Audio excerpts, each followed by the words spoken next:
अस्सलाम वालेकुम viewers, welcome back to my YouTube channel daily tips with Asma. Sadiq नाम का शुमार लड़कों के नामों में होता है।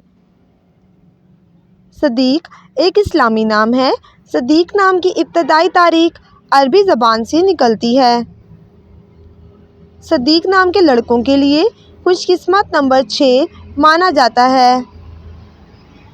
सदीक नाम का मतलब है सच्चाई की तस्दीक करने वाला। खुशकिस्मत दिनों में जुम्मा और हफ्ते का दिन शामिल है। सदीक नाम का शुमार इंटरनेट पर सबसे ज़्यादा सर्च होने वाले नामों में से होता है। खुशकिस्मत धातों में हिंसों के हिसाब से तांबा और चांदी शामिल है।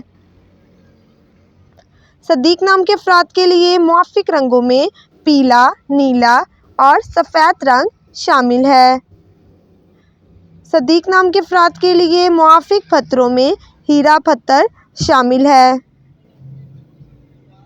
फ्रेंड्स, अगर आप अपने नाम का मतलब जानना चाहते हैं तो कमेंट बॉक्स में अपना नाम लिखें। इंशाल्लाह हम आपके नाम की वीडियो ज़रूर बनाएंगे।